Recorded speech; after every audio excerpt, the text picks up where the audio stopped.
Good evening, everyone. Thanks for stopping by tonight to view this presentation of Army and Air Force Mars program. We're going to start with Dave Stapchuk tonight. He will be the first presenter, and then we will, upon his completion of his presentation, we'll move on to Paul English. There may be a little lag, or there might be a little blanking of the screen when we change presenters, but that'll be perfectly normal. We have over 500 attendees tonight. It will make taking questions a bit difficult, but we'll try our best. You can ask your questions if you like. You'll have to type them in, but we will just write them down and take as many questions as we can. We are recording this presentation.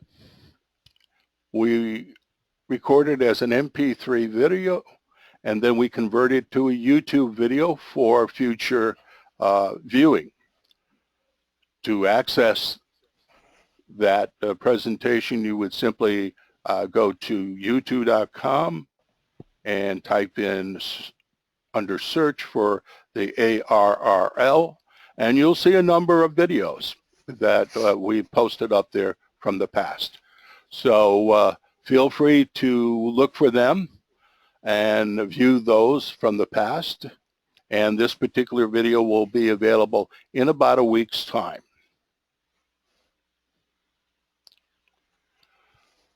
So we'll get started with Dave. Dave Stapchuk, amateur call KD9 DXM, took on the position of Air Force Mars Chief in August of 2013 when he became part of 38 Cyberspace Readiness Squadron after spending a few years with different Air Force Mars Air Force organizations on Scott Air Force Base in Illinois. As the Air Force Mars Chief, Dave leads a cadre of approximately 1,000 trained and licensed Air Force Mars volunteers that make up the Air Force component of the DoD Mars program. Dave works hard hand in hand with federal agencies, DoD, National Contingency Communications requirements. Oh, let me back up. Dave works hand in hand with federal agencies, Army Mars, and amateur radio organizations to ensure Mars is ready to support DoD and National Contingency Communications requirements. Dave has supported a variety of Air Force missions over the last 37 years. He was active duty Air Force for 28 years as an electronics technician, maintaining weather equipment, air traffic control, and landing systems, and space environmental support systems at Air Force solar observatories in Massachusetts and Learmont, I hope I said that correctly, Australia. After retiring from the Air Force, Dave worked as a DoD contractor and now supports the Air Force as a civil servant. So this is Dave's presentation, and I'm going to let him take it from here. Dave? Great. Thanks, Ken. I appreciate the introduction, and I appreciate everybody logging in this evening to join us to talk a little bit about the Mars program, our relationship with the amateur radio community. But first off, I want to thank the ARRL for hosting this. They've done a great job. Ken Bailey is our moderator here, and he'll keep us on track and do some stuff. And I want to thank Mike Corey, who I've had the pleasure of talking with and meeting with on numerous occasions. So it's a great pleasure to be here. So this is my first webinar. It's a little bit different, so bear with me. It's tough to talk to your computer and a picture of your dog on your computer so you know who you're talking to, but I do appreciate everybody taking time out of your busy days to join us this evening. So hopefully everything will go well. And then after I finish my briefing, we'll pass it off to Paul English from Army Mars. And I want to thank him and all this team. I want to thank all of you attendees. I don't know how many of you are from the Mars community, either Air Force or Army, or just have a general interest in Mars or find out what we do. And if after these presentations you're interested, there'll be some information available on how to join Mars or get additional information. So I really appreciate that. So as you can see on the screen there, I have two call signs. I have my Air Force call sign, which is AGA5C, and my amateur call sign of KD9DXM. So I am the DX machine. So we'll start the presentation here. So what is Mars? Well, Mars is a military auxiliary radio system and is a Department of Defense sponsored program established as separately managed and operated programs by the Air Force and Army. The Army was hosted the first portion of Mars back in the day. The Air Force came on after it was established, and then later on there was a third portion of the DoD, the Navy. They were the third service to join Mars, and they retired last year after the Navy decided that they didn't have a real mission need for Mars. So we, Air Force and Army Mars, took on some of the the Navy Marine Corps Mars members who wanted to continue to support the Mars program, and I think it was almost an equal distribution between Air Force and Army for our Navy teammates who joined our program. So the Mars program is 91 years old, 91 years young this year. It was activated in 1925 as a partnership between the Army Signal Corps and the pioneers and licensed amateur radio operators of the ARRL. So as you can see, we started this relationship 91 years ago with the ARRL, and we're continuing to grow that relationship. If you're interested in some great historical information about Mars, please find a copy of Army Mars at 90, Helping Protect the Homeland. It was authored by Bill Sexton, and it's a great read about Mars. Bill was the former public affairs officer for Army and an author and a newspaper reporter, and has done a lot of great things, and his book is a great read. So it's out there. It's an unofficial history, but I read it so that I could educate myself a little bit about the Mars program and its history, and has a great lineage. You know, back in the day when it was first established, we didn't have FEMA, so the Army the Mars program and the Army kind of operated as the FEMA for the United States, helping out when we had major events such as floodings and hurricane. So the wireless network that was established back then was the country's first. So the program consists of about 2,300 licensed amateur radio operators. I know our numbers change literally weekly. We have folks that come in, folks that retire, so there's a constant changeover in the numbers. So 2,300, 1,100, 1,000 for us, that number varies all the time. So these our radio operators volunteer their time, their services, and communication expertise using your own radios to help out the Department of Defense, and as we support other federal agencies, local agencies, with auxiliary communications in the event of a disaster, whether it's man-made or natural. As an organization, military auxiliarists, or our operators, members prepare to supplement the uniformed services for any designated civil authority by provisions of specialized autonomous services when called upon or when situations warrant. Through training, exercise, situational awareness, and incident reporting, Mars members help our nation prepare for and respond to crises and emergencies. And that is an ongoing thing, and I will tell you that training is the foundation for a successful Mars program. You know, it's like your doctor. You want your doctor to practice before he operates on you or does anything, and that's the way our Mars operators are. There's a great number of opportunities to train. Oops. So what Mars does? Mars augments normal modes of HF and VHF communications in emergency situations. We relay phone patches between military aircraft and ground stations and personnel. We transmit emergency situation reports via HF radio using voice and digital communications. We train, and I'm going to tell you we train and train and train for interoperability amongst the MARS components with our local, state, and federal disaster preparedness agencies. We participate in communication contingency exercises, and the ARRL has been involved here as of late with some of the DoD COMEXs, the Department of Homeland Security, FEMA, and local ARRLs and RACES organizations. So we work with all of the amateurs across the board, from local organizations to federal agencies. We have a great working relationship. We assist military units with communications with the Guard and the Reserve. We test, we help them conduct training seminars, so we're fully integrated with assisting folks with their communication needs. We also do experiments with state-of-the-art technologies as they come on board. We participate in daily, state, regional, and HF nets. There are a plethora of nets available to train on at the local level, the regional level, or on the national level within MARS. We support all the government agencies on internet-dependent RF voice and digital modes. We partner with Army MARS to provide coordinated communication support to our mission partners and agencies that we support. We have field days, Hamfest. We represent Air Force and Army MARS at these different events, such as the Hamvention in the local area or on the national at Dayton. Excuse me.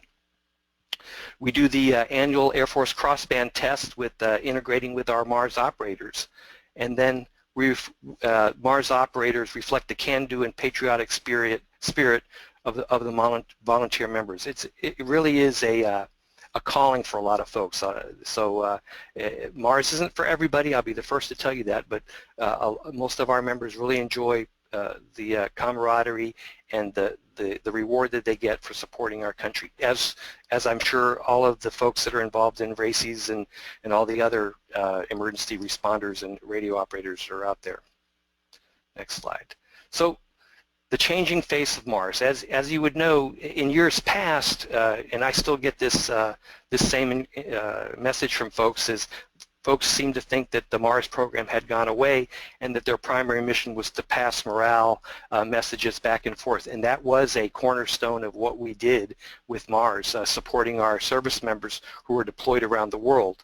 There was tens of thousands of morale messages passed during the Vietnam War, the Korean War, and even during Desert Storm and the like. And we still support those activities, but technologies have changed, and so the requirement for that has diminished a little bit. But that was the face of MARS, or what most people thought of when you talked about MARS. You'd get a MARSgram. So there has been a huge amount of support, and folks constantly see me. I wear my MARS shirt, and they'll thank me and remind me that the messages that they got from their mom or their dad when they were in Vietnam or over in the Desert Storm or whatever, and the messages that they got. So the MARS operators provided a great support activity. But that face has changed for MARS, and that's all been driven by world events. You know, there was a re-emphasis of the importance of HF communications after we had the 9/11 activities.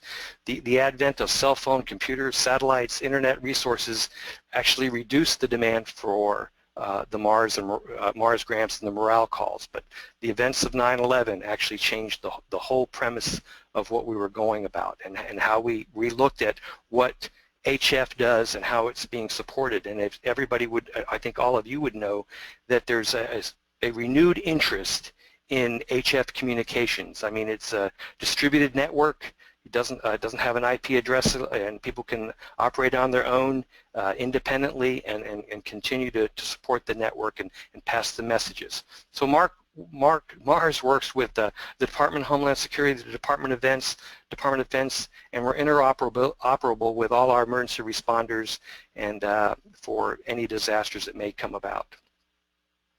We use multiple different communications mode with HF and VHF.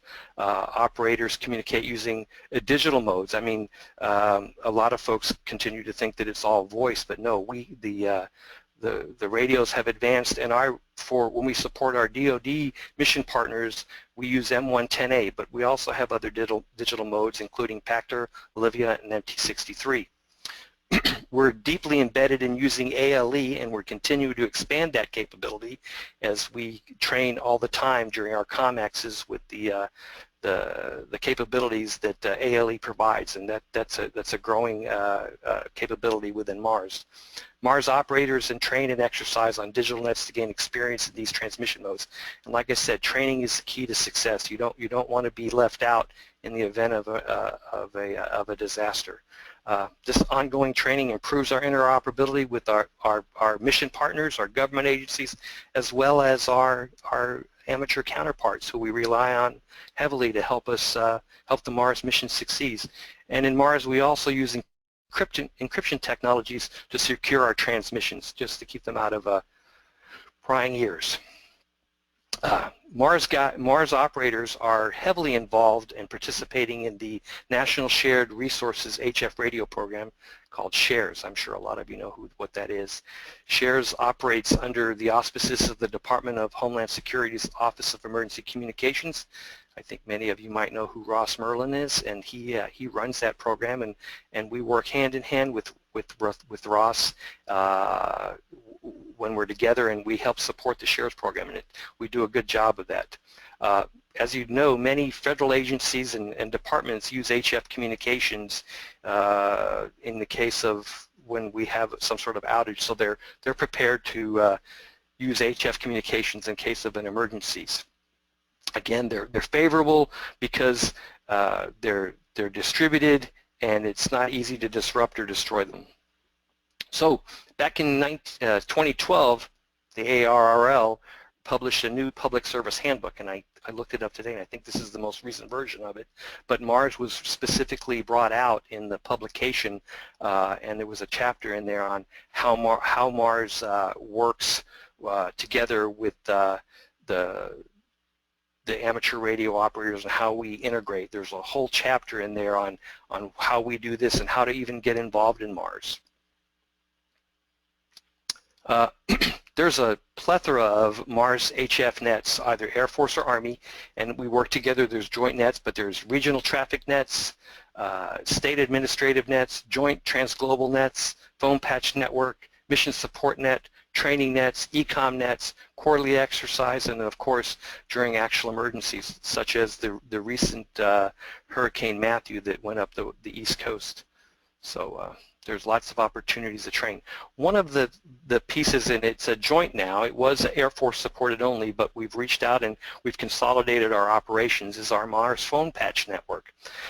Mars, the phone patch network is open to Air Force and Army Mars members once you're in, if you meet the specific requirements, and again, it's a closed network, so not all Mars operators are part of it. Most of them, a lot of folks don't actually have the equipment or the time to dedicate to supporting the phone patch network, but those members who have the specific equipment and the capabilities and the need or the want to support it, they're available. So to be a phone patch network, you need to be capable of operating on designated phone patch frequencies, HF transceivers capable of operating on 13 and 7, excuse me, I can't see what I wrote there, concurrent, oh, those are the frequencies, 13 and 7 concurrently. You need to have an amplifier that's 600 watts or greater, directional antenna for 13 megahertz and higher frequencies, phone patch equipment, clean with no distortion, because we're supporting those folks that need a good connection, nationwide telephone capabilities, no collect calls are done, internet for email and accessing the website, and willing to participate more than the minimum on-air hours. So both the Air Force and Army have a minimum participation requirement to keep up your skill sets, and that really is just the minimum. But the phone patch folks average anywhere from 40 to 400 hours per quarter. So because this is a 24/7, 365 operation. We actually we work with the HFGCCS program, and they're the primary HF capability, but Mars kind of acts like the backstop and the fence around the ball field. I think it's a good analogy to say we keep the ball in play, so if the catcher misses the ball, we're the backstop that holds it in play, and that's what MARS does to support a lot of these users that want to do phone patch, whether it's a morale patch or an official patch or a radio check or whatever. So what are the typical uses of the phone patch net? Excuse me. HF training using official and morale phone patches, current and forecast aviation weather conditions from U.S. Air Force meteorological offices located on Air Force bases around the world, calls to base ops or the command post to coordinate arrival time, logistics, maintenance status, customs requirements, passengers. It's an amazing amount of things what the phone patch does and how they support our military. Calls to the ops or the Tactical Air Control Center, personnel to discuss mission status or deviations, calls to maintenance personnel to discuss aircraft malfunction and troubleshooting, morale calls to family and friends for arrival or just to get in touch, and of course HF checks. Everybody wants to make sure that their radio is operating and transmitting well. So here's some basic requirements for the program, and so because MARS is a service managed program, the DoD owns it. My chain of command is through the SAF, through the Air Force Space Command 24th Air Force to the 30th, and that's how I'm involved with their 38th Cyberspace Readiness Squadron here at Scott Air Force Base. So we used to be part of the Air Force Communications Command, which had numerous name changes as there were reorgs. So used to be part of Air Force Communications Command. It was hosted here at Scott Air Force Base, and that's why my office or headquarters, Air Force Mars, is here at Scott. But excuse me. So it's a service managed program, but we work together, we integrate, we work hand in hand, but these are the basic requirements to be a MARS member. You must be a U.S. citizen or resident alien, at least 18 years old. You have to have a valid FCC license, have digital capability, excuse me, able to transmit on MARS HF frequencies from 4 to 7 megahertz, and have a desire to serve our country and those who protect it. And that's who we support, is our service members. And that's a core capability. To remain a member in good standing, you have to meet the minimum participation requirements per calendar quarter, and there's a little bit different number, and it's not much different between Army and Air Force MARS, so they're almost identical, but there's just a little bit of a difference, and that's really negligible. And the one other thing is individual MARS members, specific stations can join anything, but individual MARS members can only join one of the service components MARS programs at a time. You can either join Air Force or you can either join Army. You can't join both at the same time. So what are some of the benefits of being a member of MARS? Well, of course, like our Aries counterparts and our RACES counterparts and all that, you contribute to the emergency preparedness of the nation. You add the enjoyment of your amateur radio hobby, which most of you have come up through as amateur radio operators, through expanding your horizons and operating in different types of environments supporting the MARS mission. Become a member of the worldwide MARS communication system. Increase your skills and communications capabilities, and that's where this training piece I think is paramount to what we do. Operate on especially government HF spectrum and VHF and use various digital modes. You're part of a dedicated group of fellow amateur radios participating in meaningful public service, you know, supporting our nation and keeping us safe from whatever comes our way. Gain a feeling of being associated with the military mission. We have a large number of retired military folks who come back and want to continue to support the Department of Defense, and they feel that once they've retired or have some additional time, they'd like to do that. And then they feel it really rewarding when they contribute to the welfare of our personnel who are assigned worldwide. Again, those morale calls, we still do those. We support the Navy when they're out of cell phone range off the coast. We support the Coast Guard. We support the Army folks. We support everybody when they're distributed and they don't have access to all the different media capabilities that are available today. And you participate in a regular discipline radio nets. It's very structured, you know, it's organized, it's not willy-nilly, so we have specific guidelines and processes that we do, and we'll train everybody to participate in that. So to summarize, Mars members are, and I'm not going to read those out to you, but they're volunteers, they're communicators, they're trainers, there's mentors. It's a great way to meet people. I really have been blessed with all the great folks that I've met.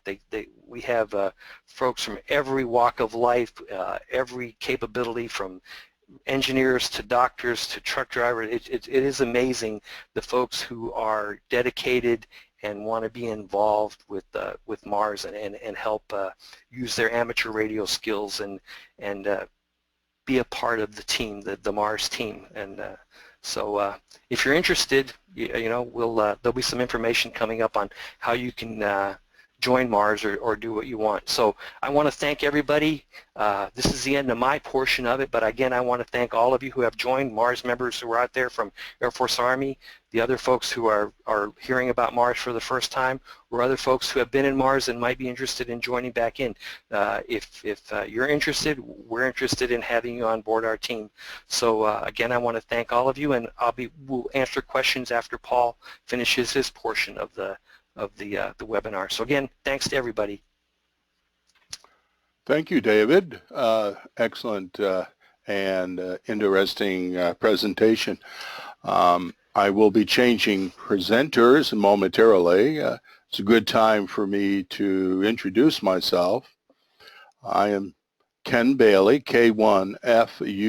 I'm the Assistant Manager for Emergency Preparedness at ARRL headquarters.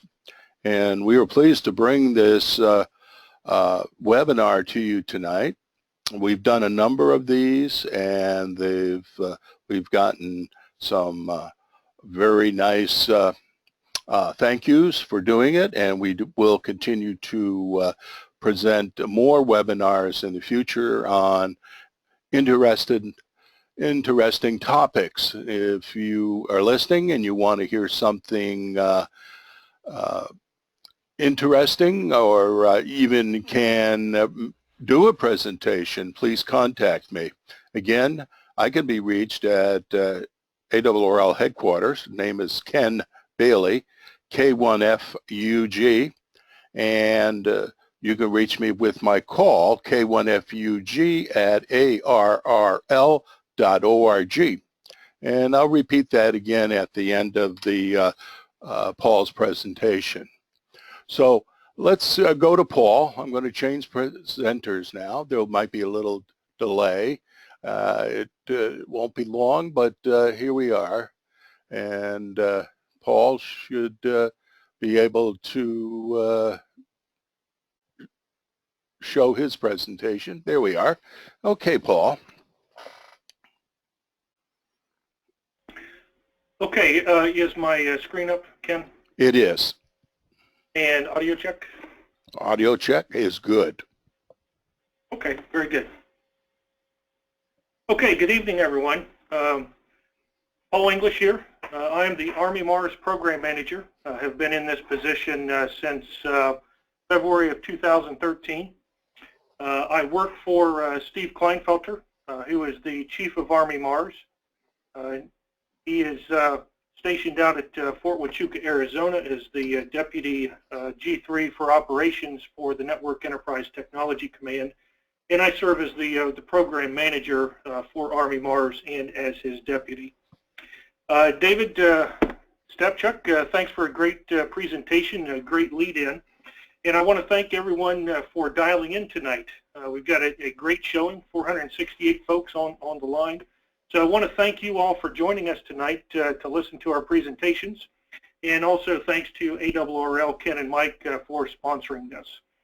So we'll jump right in. I'm going to go into a little bit more detail about some of the missions that we do, and specifically the upcoming exercise 16-4, which ARRL has been very good about publicizing. We got a special event station listing in QST.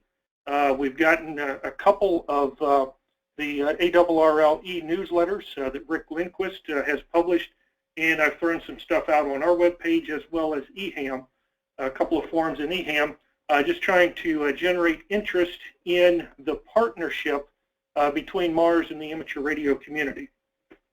So David did a great job of talking about the history of the MARS program, the changes, and where we are today. And so I'm going to lead off from there and go into a little bit more operational details. So what you see before you is what I call the Mission Authorities crosswalk.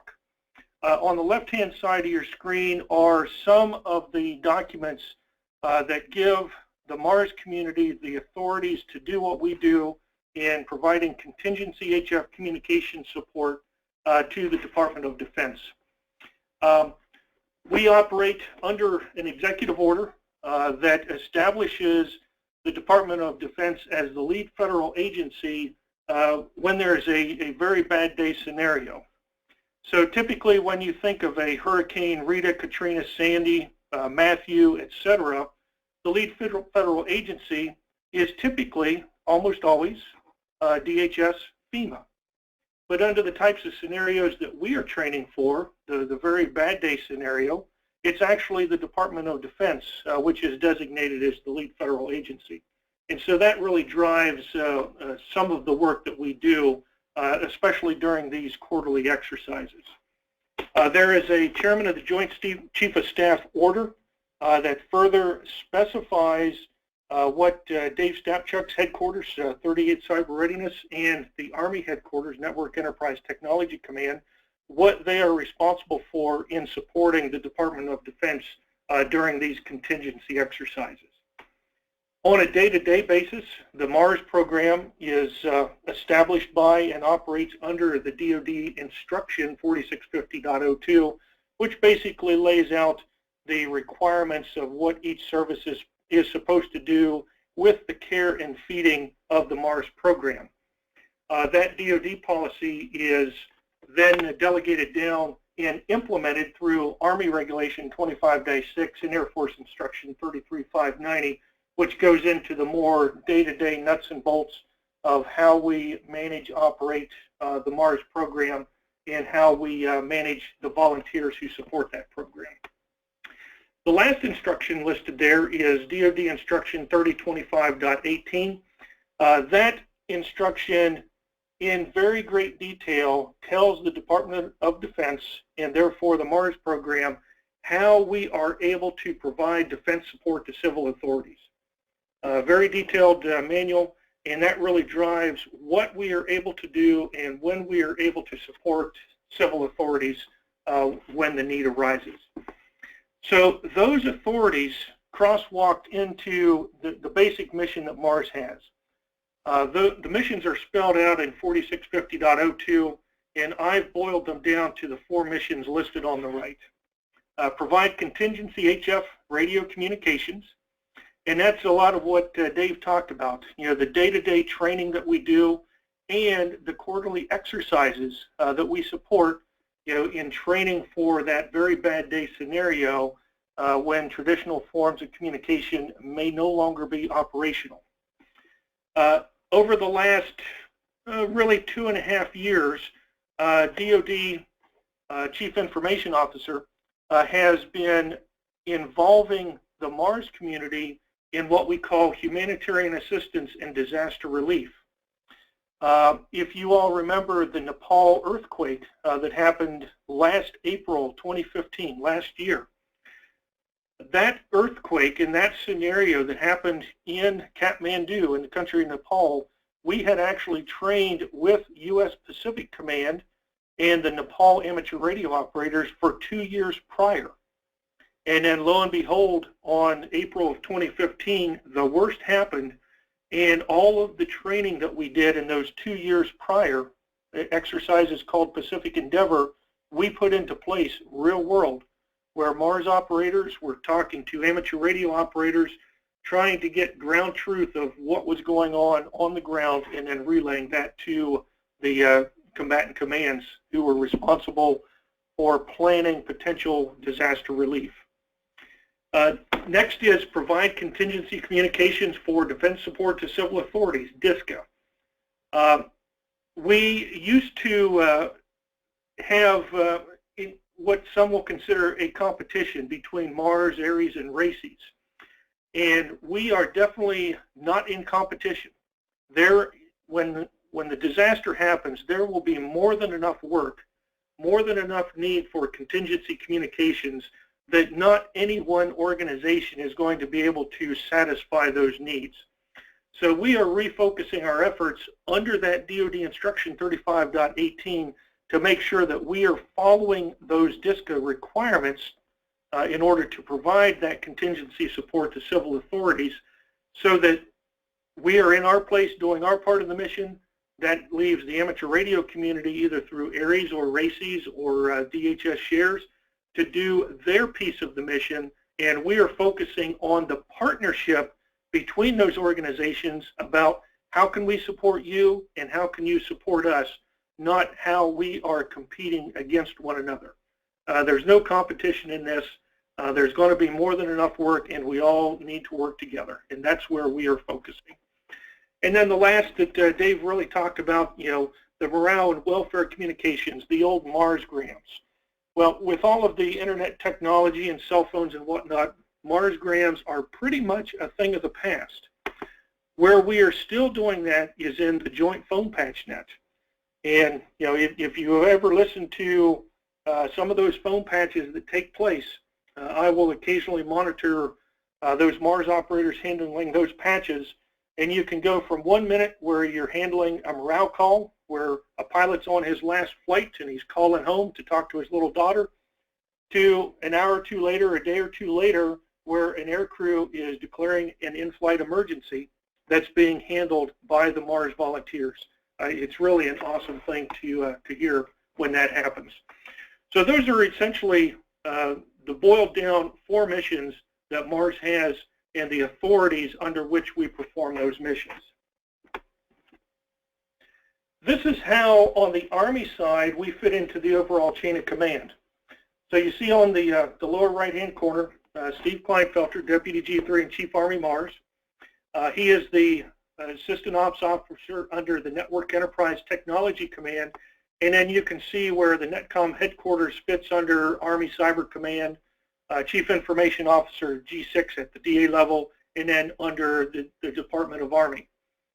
Where we get all of our mission requirements is on the left-hand side from the COCOMs.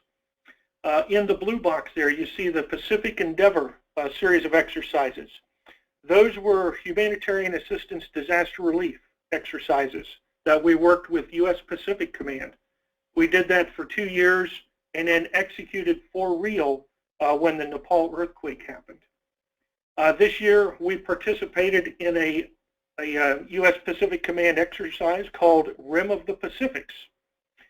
We had government, military, and Mars operators simulating a scenario very much like what happened in the country of Nepal, where we were having Mars operators listening to notional amateur radio operators talking about a simulated disaster, trying to capture the essential information of what was going on ground, and then posting that information into a web portal so that the responding combatant command and their forces had additional situational awareness.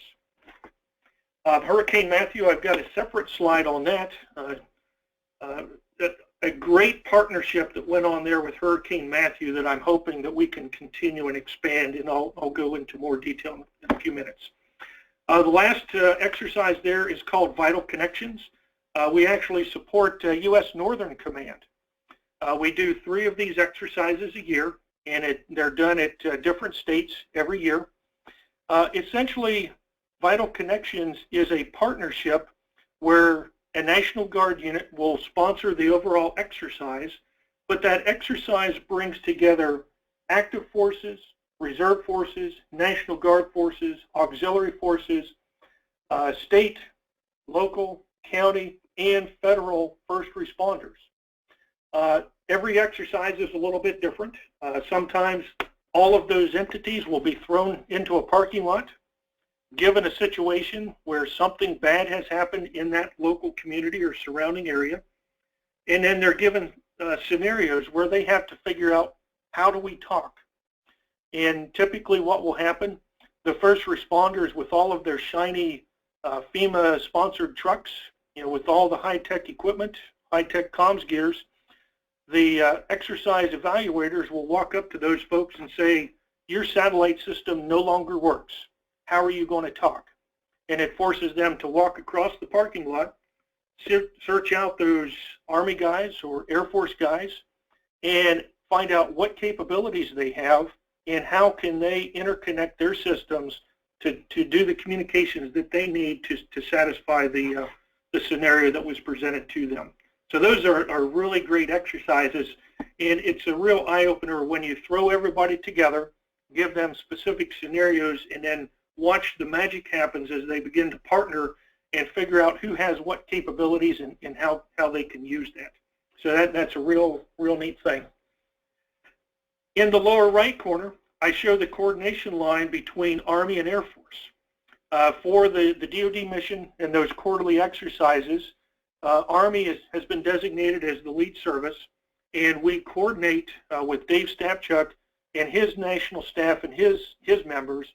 And as we're ramping up for those exercises, we will actually publish a joint operations order where we write the order, Dave Stapchuk and his team review it, they add to it, they request changes, and what pops out at the other end is a coordinated joint operations order that we then execute in support of that larger DoD mission. And like I said, we do those on a quarterly basis.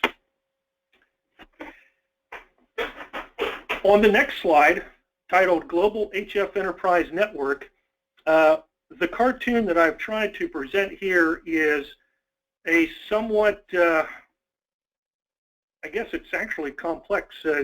Dave, sorry about that. You said that our operations are a little more simple, and I guess I've made this a little too complex. But I'm trying to show you the different levels of HF networks and where the Mars community fits in, where DoD fits in, where Shares fits in, and where the amateur radio community fits in. So just starting from the top, those DoD networks. Those are the networks that are secure voice, secure data. These are green suiters, Air Force blue suiters, National Guard Bureau. Those folks are doing those higher level DoD related networks. Everything's encrypted. Everything that they're passing is classified. Where we support those DoD networks is at that next national HF network level. That is manned by Mars volunteers who have been specially trained. They have the required equipment. Typically, it's hardware modems, it's commercial ALE radios, etc., that are fully compliant and compatible with the DoD systems. When we get to that network, you can see on the right-hand side that all of our voice communications are unclassified in the clear, but we have the capability of encrypting our messages. If we're sending files, we can do a file encryption. If it's just the straight text messages, those can be encrypted as well. It's at that level, if you look on the left-hand side, are all of the partners that we are working with. From the top is the Coast Guard Auxiliary. Those folks, the supported headquarters is talking to Coast Guard Auxiliary about joining these quarterly exercises to support that worst day scenario. Civil Air Patrol came on board about 6 months ago. Civil Air Patrol is now supporting these DoD quarterly exercises. We have a relationship with the Conference of American Armies. It's 22 countries in the Caribbean, Central and South America that have formed a coalition, and we will support their HF COMEXs that they do on an annual basis. We also have a relationship, the last entry there, the Canadian Force Auxiliary Radio System, the Canadian Mars counterparts. Our folks run bi-weekly nets with our Canadian counterparts. And in fact, this week, the Canadians are sponsoring an international exercise called Noble Skywave.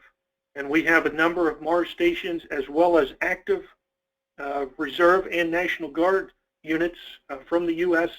that are participating in that international COMEX. So that's really a neat thing. Underneath that national HF network, we have the Trans-Global Network. That takes information from the national network and then relays that out to the regions, both Army and Air Force operating in a joint capacity to handle the request for information that will come down from the DoD supported headquarters, where they are looking for information following a very bad day scenario, trying to determine what's happened, what the status is, etc., across the U.S.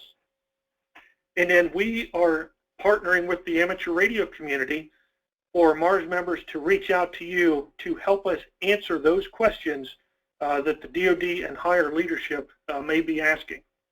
And you can see it's open to anybody. If you're an ARRL member, if you're operating on behalf of RACES, if you're in the Saturn network, if you're the Hurricane WatchNet, or if you're just an amateur radio operator that happens to be on the Emergency Center of Activity frequency, when we call up, we will talk to anybody and partner with you to find out what the situation is in the area where you are. On the right-hand side, you can see the Joint Phone Patch Net. Again, Air Force led, but it's both Air Force and Army stations that are running that network. I had a chance last year to meet with the HF Global Communication System folks who run the big DoD network to support that, and was very pleased when I could stand up in front of them and say that I think it was second quarter this year, those phone patch operators fielded over 240 mission-related phone calls over the quarter, 240 mission-related phone calls. And again, that could be updated clearances, weather reports, fuel advisories, or in-flight emergencies. So that's a really great effort. And then on the far right, we interface with and partner with DHS Shares.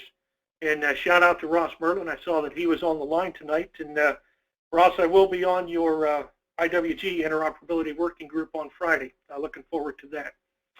The Shares piece of this, think about Mars as the auxiliary communications for the Department of Defense. Shares is the communications for the federal government out to critical infrastructure and key resource partners. So think about power distribution, fuel distribution, parts distribution, etc. Those are the types of entities that are on the Shares network, as well as the other federal partners. Mars serves as the interface from DoD into the Shares community so that we can, again, get a better understanding of what's going on across the whole of government. So the next slide, I'll go into a little bit more detail about the upcoming COMEX that kicks off this Sunday. So I'll not read this verbatim, but there will be a simulated very bad day scenario that simulates a widespread loss of communications. Now, we understand that a complete communications blackout across the whole country will likely never happen. But for training purposes, that's what we're assuming, just so we can put everybody on a level playing field, establish the ground rules for everyone's participation, and say, you are HF only, no internet, no telephone, no satellite, etc. And that's the premise that we will operate under. So in support of this exercise, NETCOM, my headquarters, and 38th Cyberspace Readiness Squadron, Dave's headquarters, have been tasked to organize the Mars volunteers to support this exercise and the mission requirements to support this exercise. So what's going to happen, we will stand up various Mars networks throughout the continental U.S. We will be gaining internal situational awareness, again simulating I've lost power, my internet's out, hey, my satellite TV is down, etc. And we will begin collecting that information and providing initial status reports up that will go to the supported headquarters. As the situation develops, the supported headquarters is going to start sending what we call RIs, requests for information. Those will come down through that network that I showed on the previous slide, and that's where Mars members will be reaching out to the amateur radio community for your assistance. We'll be contacting you. We will be asked about the weather conditions at various airports throughout the country. And so we will be looking for amateur radio operators who may be close enough to those airports that you can receive the VHF AM broadcast that gives on a continuing loop the current weather conditions at that airport. That's one piece of information that we will be asking for. We will also be trying to collect information about what's going on in your county, what we call the county status report. Again, we don't need any special digital modes or anything else. It's going to be a conversation between two radio operators. Hey, are your lights on? Do you have water? What's the traffic situation? You know, have you heard any anomalies going on with medical, with the hospital, etc.? Those types of basic questions just to get a quick snapshot feel of what's going on around your county. We intend to use existing VHF, UHF, and HF nets. So if you have a Sunday night net on the local VHF repeater and we have a Mars member that's in that area and can hit that repeater, that's where we will show up to try to assess what's going on. If you have regularly scheduled HF nets that occur during the exercise and we have Mars members available, we will ask them to check into those nets, again, to assess the situation of what's going on. We will also, we intend to have Mars stations monitoring the 60-meter channels. So that, you know, if you don't have any VHF, UHF, or existing HF nets, we're asking you to give us a call on the VHF channels. And again, probably the best place to start is channel number 1, 5330.5. And just give a call for any Mars station. This is amateur radio call sign. And you know, if the propagation gods are with us and the Mars operators are on the air, they will come back to you and collect your information. The last thing, we're going to try something new, is we're going to do a high-power 60-meter broadcast as a function of this exercise. And I've got a separate slide for that. So that's really the down and dirty of what's going to happen over the 48-hour period of this exercise. I want to take a brief look back. Just shy of 1 year ago, we were doing the same thing, doing counties contacted, collecting county status information. And this is what it looked like last year. Of the 3,140, I think it's 43 counties, I may have that number wrong, we were able to make radio-to-radio, person-to-person contact with 816 of those counties. The information that the amateur radio operators provided was submitted to the supported headquarters and was used to populate this map. And everywhere that you see a green or darker gray splotch, depending on the color of your screen, that is a county status report that was successfully processed, made it into the system, and everything was good. There were no issues. If you take a look in Texas, South Texas, there's a county down there that's red. If you look in Northeast Texas, there's a county that's yellow. If you look over in Pennsylvania, northeastern Pennsylvania, there is a county that's red. What that means is one or more of those questions that you answered, there was something anomalous that was going on. The lights were out, there was no water, traffic, etc. That's how that information is used and populated, and this is what the end state looks like. So I just wanted to show you that, and that's what we will be working again this year, is to collect those county information, the county status reports, and submit that higher. Okay, 60-meter broadcast. Something new this year. We're going to do a high-power broadcast from two stations, a military station on the East Coast and a government station from the West Coast. Both stations will be on 60-meter channel 1, 5330.5. And the broadcast will kick off on 31 October, 0300 hours, and it will go for an hour. So that's 2300 Eastern time on the 30th is when that broadcast will kick off. The military station on the East Coast will start at the top of the hour. They will give their voice broadcast message, and then at 5 minutes past the hour, the West Coast station will give a very similar broadcast. And then those two stations continue that for the hour until 0400. As part of the broadcast script, you will be given a URL where we will be asking for folks to submit a reception report.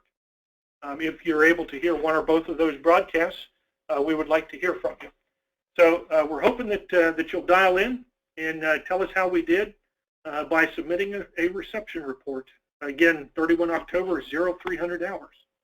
And write that frequency down, 5330.5. Again, this is a voice broadcast, so you don't need to be able to transmit. You just need to be able to listen.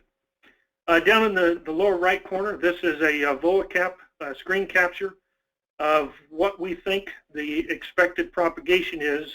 This is specifically from the East Coast station. So everything in the dark red out to the lighter red orange you can see on the scale is 80% higher reliability that you will be able to receive that broadcast.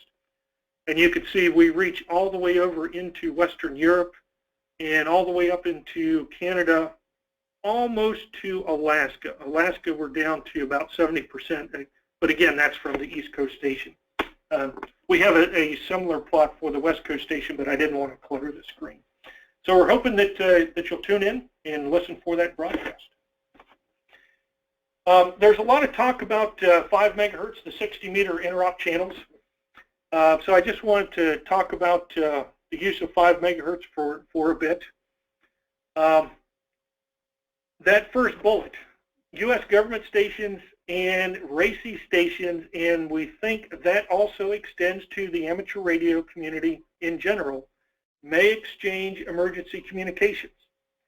And the specific paragraph that's cited there, 97111A2, is the paragraph that gives that authority for amateur radio operators and government stations to talk and pass that emergency communications. In this case, it's simulated emergency communications.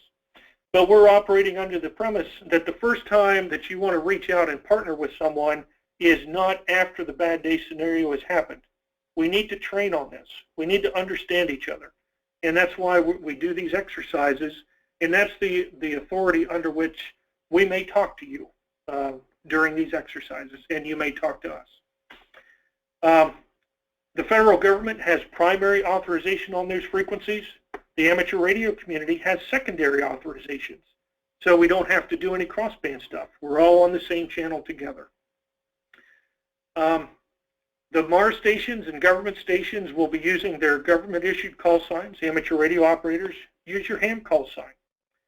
And amateur radio operators, you are authorized no more than 100 watts. And on the government side, we're authorized up to 3 kW. However, you will be hard-pressed to find many stations that can do up to 3 kW. Now, in Truth in Lending, the military station that we're doing the 60-meter broadcast on Sunday night, it has the ability to go to 3 kW. And so we intend to exercise that. So again, look forward to you listening into that 60-meter broadcast. Okay, wanted to talk a little bit about Hurricane Matthew. We're 3 weeks out from Hurricane Matthew now. Specifically when Matthew struck the island of Haiti. 6 October is when it made landfall. More than 1,000 Haitians killed, massive destruction. We partnered with the Hurricane WatchNet. Hurricane WatchNet activated on or about 1 October as Matthew was coming up into the Caribbean. As the Matthew's track was moving towards Haiti, DOD called up and said, hey, Mars guys, we need you to start listening on Emergency Center of Activity frequencies. Tell us what's going on. So we issued an order to regions 4 and 6, which is the Southwest and South, basically Georgia, South Carolina, North Carolina, Florida, et cetera, over into Texas. We said, hey, go monitor the Emergency Center of Activity frequencies and also partner with the other amateur radio nets, Maritime Mobile, Hurricane Watch, Saturn, etc. You don't need to check in, but just monitor and hear what's going on. And if there's any information that you believe is pertinent, check in, get more information, and then relay that information back to Department of Defense. So I want to send some very well-earned kudos out to Bobby Graves, KB5 HAV from Hurricane WatchNet. Jim Hamilton, our Region 4 Director, partnered with Bobby. Jim introduced himself and explained what we were doing, why we were doing it, and what the information was going to be used for. Over a period of about 3 days, Bobby and the Hurricane WatchNet were able to provide on-ground situational awareness information from amateur radio operators on the island of Haiti. They passed that information back to us. We posted that on a portal called the All Partner Access Network, where the DoD, U.S. Southern Command, other military forces, and non-government agencies were monitoring this portal, looking for information about what was going on in Haiti. Within about 2 hours of the first information that we received from Bobby and posted to APAN, we got a hit from the 24th Marine Expeditionary Unit that said, hey, this is great information. Here's some other questions that we have. What can you do to help? And over the next 2 days, Bobby and his team continued to try to find out what was going on, to answer those questions. Subsequent posts were recognized by the U.S. Southern Command, the planning staff down in Florida, and we also received a posting from the commander of the Netherlands Disaster Response Unit. Had some specific questions that Bobby and his team were able to field, and we were able to provide those responses back for that Netherlands unit. So this is, a recent 3-week-old indicator of what can be accomplished when we partner together for a common goal. This is absolutely a win-win. It got great exposure for the Hurricane WatchNet, it got great exposure for Mars, but more importantly, critical information that was needed was provided in response planning to go help the Haitian civilian populace who was devastated by this hurricane. So again, kudos to Bobby Graves and Hurricane WatchNet. Okay, last slide I have. Dave said we'd have more information, and here it is. If you're interested in learning more about either Army or Air Force Mars, here are some great URLs and points of contact for both myself and for Dave Stapchuk.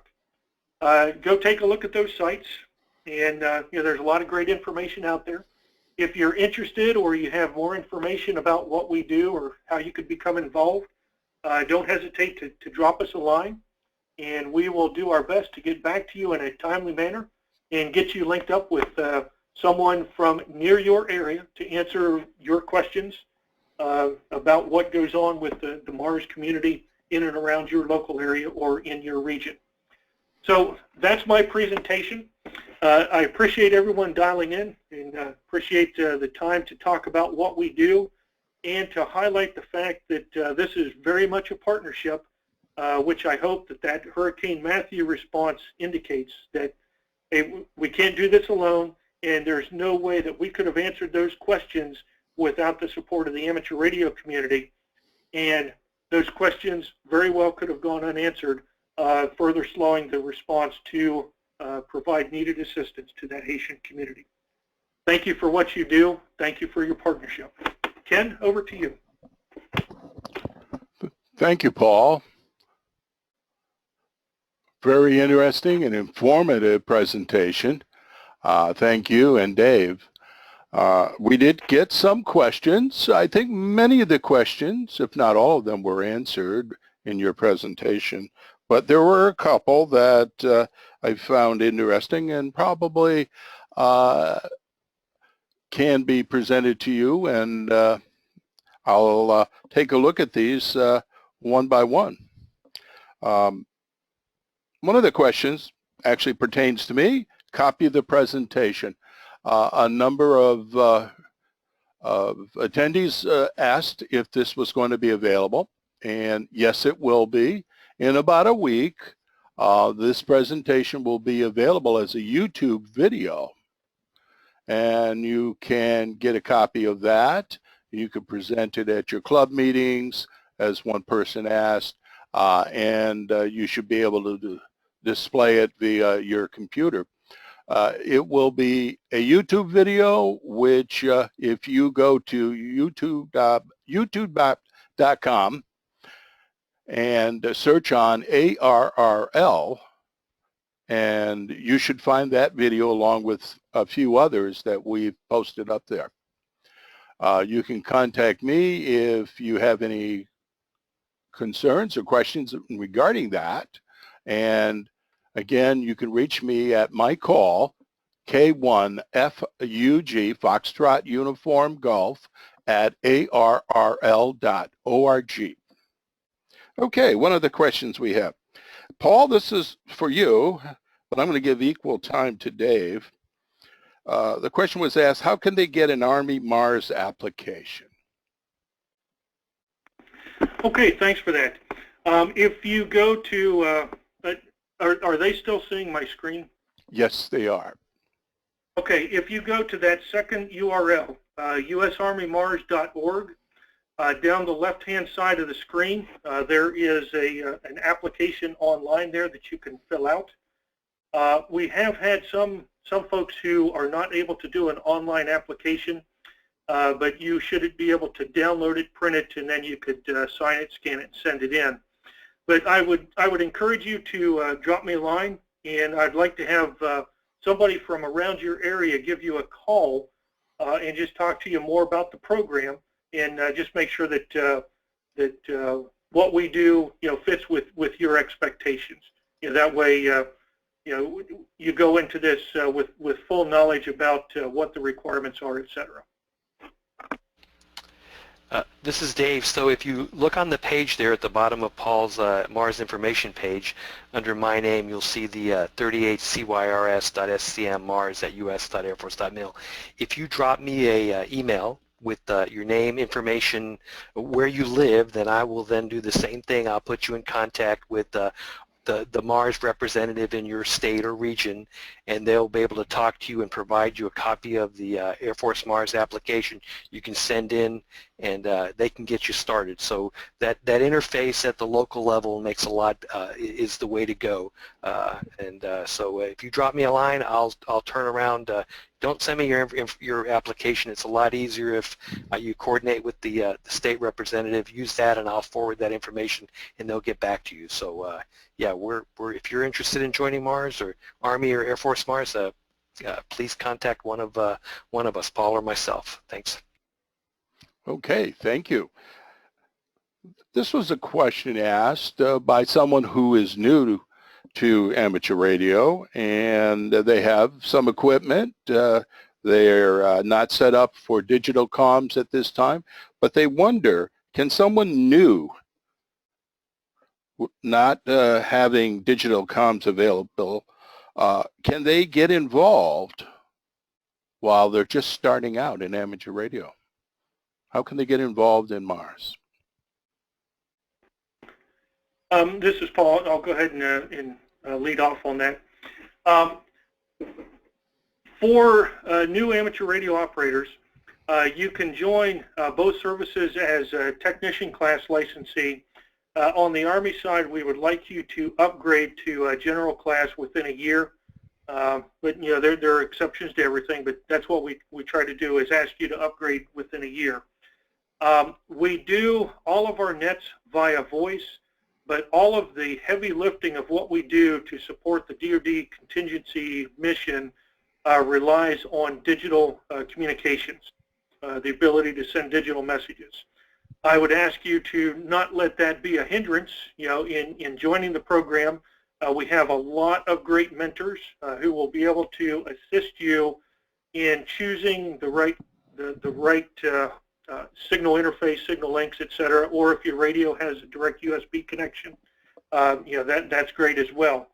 All of the software that we use to do those modes that Dave Snapchuk talked about, is either amateur radio software or it's software that will be provided to you once you are accepted into the program. Once you submit an application and are accepted, you'll get all of that software. The training that you'll go through as a new member is all geared towards bringing you on to understand the military messaging format, the digital protocols, the message formats, etc. So, you know, early on in your training as a new member, the ability to do digital is going to become very important, and you really need to have that digital capability in order to become a fully trained member, just because that is what we use to do all of our heavy lifting. So I think Paul covered all of the paramount or the important points of that, but I will tell you that as a new member, we highly encourage you to if you're interested, to send in your application. We are full of folks who are willing to impart all their knowledge. The amount of knowledge base and expertise and mentorship and training that's available from the MARS members is fantastic, and again, they'll figure out where you fit into the program. But you know, again, the heavy lifting, the end point would be to be able to meet all the mission requirements. But getting in and getting started, there's absolutely a place for you in the MARS program, whether it's Air Force or Army. Very good. Thank you, Paul. Thank you, David. Okay, another question. I remember back in the day when equipment was available for MARS participants, the question was just asked, is equipment still available for MARS members? Dave, do you want to go first? Sure. We had that program up until a year ago. The problem was it was overly difficult to manage, and so as MARS did, Army MARS did and Navy MARS did before, we kind of stopped that, because I will tell you, a lot of the equipment that's available on the civilian community is as good or better than some of the older MARS equipment that's available, and it becomes a difficult program to manage, and the overhead on that was too much. But the mil-spec equipment back in the day was leading edge, whereas the equivalent or the equipment that's available today on the open market is as good or better than anything you can have. Again, the military equipment's bigger and heavier, but again, with the requirements, we're not supporting that at this time. Over. And that's the same on the Army side. Mr. Kleinfelter did away with the Army equipment program probably 2.5 years ago. The equipment that was out there that we were trying to manage and keep track of was less than useful, and so we basically wrote it off. And if you had MARS equipment, you owned it. There was no longer any accounting for it. Typically, what the equipment that was being given out was test equipment, and in some cases, a lot of cases, it was radio type equipment. The radios that are available now, the green radios, all have embedded communication security equipment, and that will never be able to be demilitarized, demilled, and available to the MARS volunteer. And so it became a program that no longer had a place in supporting the overall DoD mission, and so all the services did away with it. Over. Okay, very good. Let's see, another question here. I think this was answered during your discussion, Paul. How much power can hams use on 60 meters?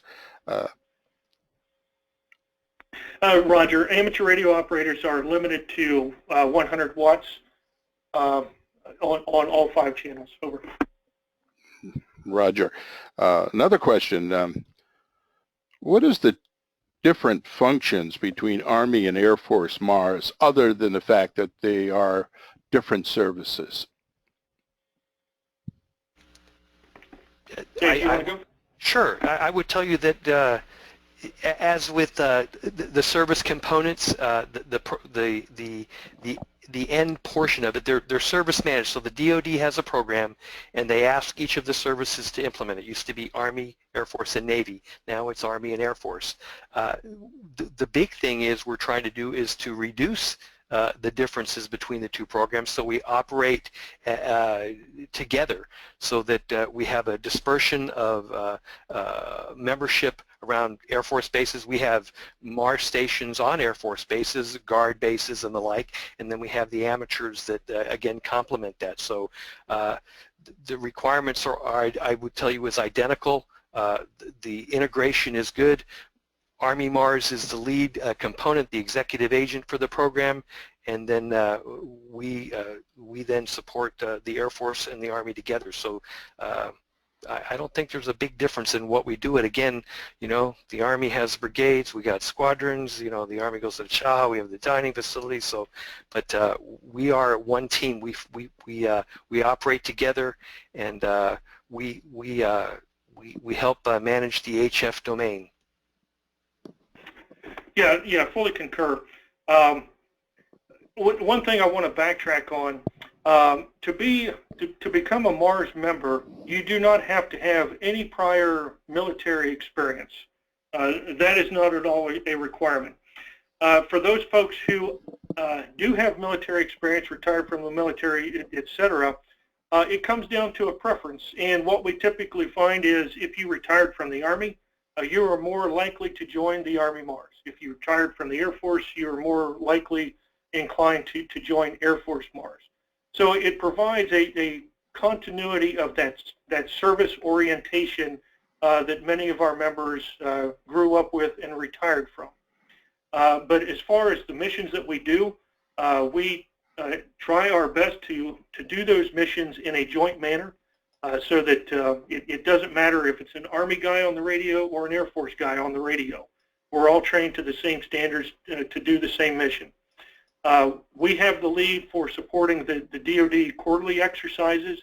Air Force has the lead to train and manage the joint foam patch net. So we try to divvy up responsibilities that way, but when it comes right down to it, it's more of a personal preference of would you rather be affiliated with the green suit or the blue suit. Over. Okay, very good. Gentlemen, thank you very much for your presentations tonight.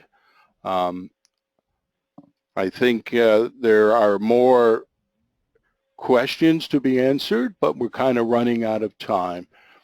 Gentlemen, I have the ability to print out all of the questions, and I can send you copies of them. And if you can or willing to answer them, I can give you the contact information. So if that's good for you, Dave, Paul. That'd be great. Yeah, for me. absolutely. That would be that way. No question goes unanswered. Wonderful. I can send them all to Paul. No, we're good. Thank you very much to everybody that participated, and to Paul and you and your team. I really enjoyed this. I was a little apprehensive, but I really do appreciate the opportunity to talk about the Mars program and how we work as a great team with our Army counterparts and the amateur radio operators. Without them, the Mars program would fail miserably. Very good. Ditto. Thanks everybody for your indulgence tonight. I hope it was useful, and I look forward to hopefully hearing you on the air supporting this upcoming exercise. Have a great evening. Great. Listeners, you have the information to contact Dave or Paul. Again, I'm with the American Radio Relay League, and I can be reached at k1fug@arrl.org. If you have any specific questions in regards to the league and what we do for Mars in general. So thank you again for joining us tonight. 7-3s to all, and hope to see you in a future webinar. Good night all.